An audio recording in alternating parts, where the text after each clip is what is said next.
The government finds that the SEIU violates campaign finance laws by forcing its affiliates to contribute money to a PAC. But the feds decide not to prosecute. Joining me now is Mark Mix. He is the president of the National Right to Work Foundation, which brought the complaint against the big union in the first place. All right, Mark, welcome to the program. I want to make sure I've got this right now. The SEIU pressured its affiliates to contribute money to the SEIU PAC. That is illegal. It is wrong. The feds investigated, found it to be illegal and wrong, but will not prosecute. You've got to be outraged at this. Well, absolutely, Stuart. This is just another one of those incidents where the union bosses and now the federal government are acting badly. There truly is coercion in this process, and that is that the SEIU in the summer of 2008 passed a constitutional amendment that said all local unions had to pony up at least $6 per head as a political payment to their political action committee. Well, first of all, that's a little bit questionable because the law says that you can't force people to pay and money can't be utilized for political purposes that has threats of reprisal. So what happened was the SEIU said that they would fine the locals 150% if they couldn't pony up the quota. Well, we have a client in this case that basically is a non-member of the union, forced to pay dues and fees to the union to keep her job. When we talked to her about this, she said she was interested in proceeding with it. We filed a case in October of 2008. In April of this year, the FEC tells us that they've dismissed our complaint, but they didn't give us a reason. 23 days later, after they dismissed the complaint, they tell us they've dismissed it, and then 111 days after that, they tell us why. Interestingly enough, Stuart, the process for appeal requires a 60-day appeal, which we were shut out of. So so there's nothing you can do about this because there's nothing that says they have to prosecute. They can decline to prosecute, and they have.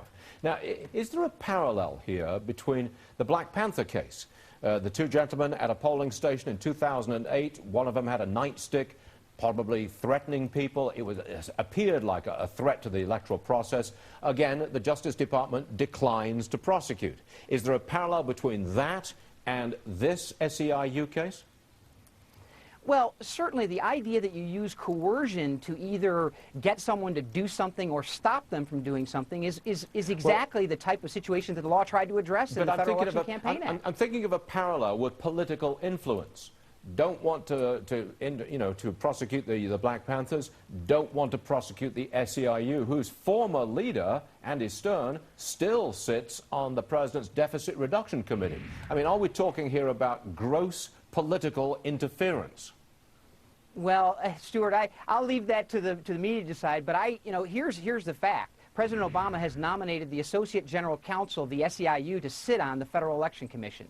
His nomination hasn't been approved yet, but this guy by the name of John Sullivan is going to be one of the 6 members, and so you can draw your own conclusions about how important this FEC is to the unions. I'm just wondering about the general trend of public opinion. I mean, the unions seem to occupy a very significant position within the Obama administration, and yet we've had this local Fox station in Detroit bring to light the activities of union members, the United Automobile Workers Union members, and here we've got the video again. They're smoking pot, they're drinking alcohol during a lunch break.